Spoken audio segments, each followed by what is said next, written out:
Okay, hey guys, Rich here with Brotherhood Reviews, and we're here talking about Dawn of the Witch. Like I said, we'll be doing 2 episodes at a time, and I just finished watching the prequel series to this, and that is good as well, so I honestly recommend it. I already did a video on that. Links will be in the description. But also, I just want to let you guys know, I just want to thank everybody who subscribed. I just hit 56 subscribers. Really appreciate it. It's really big for me. I never even thought I'd get this far. Getting back to Dawn of the Witch. Episodes 3 and 4. We're gonna start off talking about episode 3. Episode 3 was pretty good. It was just a tone down from all the action we had in the first 2 episodes. They're kind of relaxed. Kubo, the lizard beast fallen, you know how he was missing his hands. Professor Los uses Sabe and his infinite magic to pretty much guide and flow the magic into Kubo so he can repair his hands, and you know, because Sabe doesn't have control over his magic, so he'll probably make his hands explode. So his hands and his tail grow back, and then they decide, okay, now we need to talk to Zero, the person who is the creator of the Grimoire of Zero. So they continue their journey.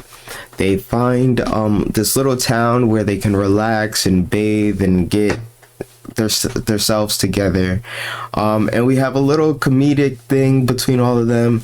Kubo and Sabe are in the bathhouse talking. Kubo pretty much explains what happened to him and his life, and how he wanted to be in part of the magical army.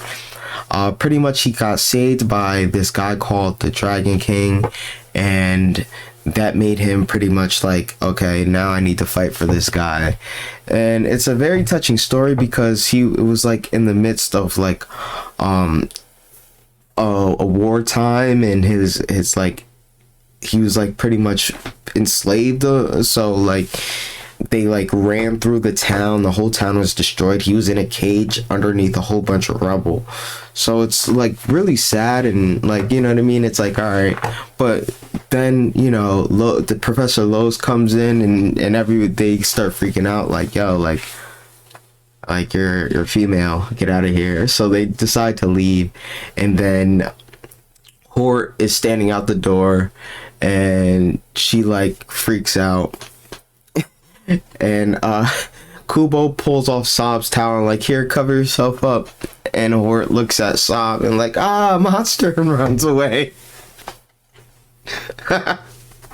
So yeah, saying that was hilarious, like, monster, and then I'm out. But you know, and then we get a little bit more detail into the professor and stuff. She gets a little, you know, saying how, you know, when you've lived for hundreds of years, you get accustomed to normal things being normal changing, because there's different normals when you go to different places, and obviously when time changes, you know, everybody's normal changes. So you really get into the idea of like, oh my god, like it's not all that great for a witch, you know what I mean, like having to develop relationships and then watching your regular friends die if you have friends with humans, because, you know, because you're a witch, you're technically not gonna die. So like, because she even said it, like, you know, if you're a good witch, you can live for thousands of years. So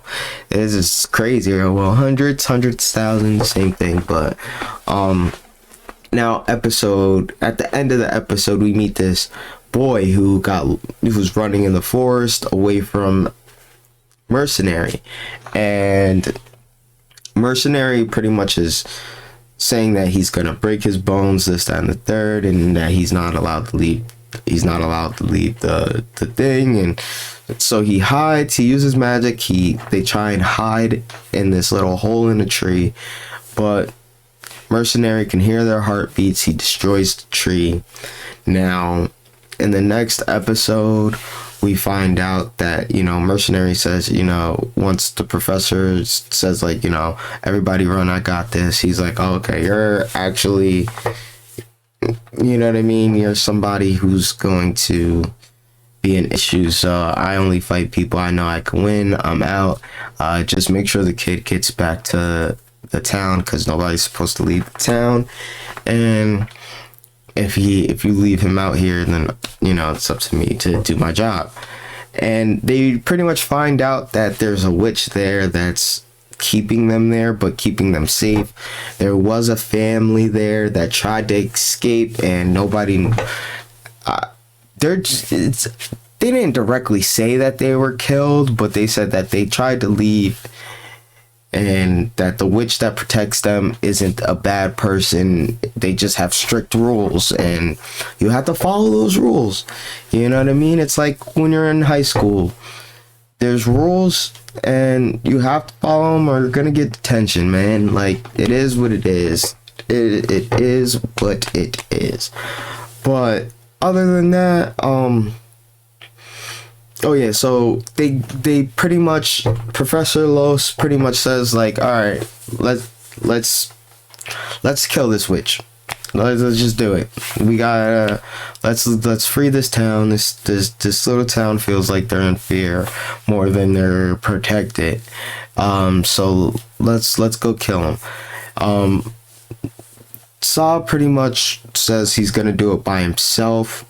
They're not having it, and Saab is like, whatever. Hort runs off, and then we figure out that Zero's there underneath. I don't know if she's being manipulated by the guy with the belt around his eyes or what, but Mercenary and Mercenary's there, so obviously Zero would have been there.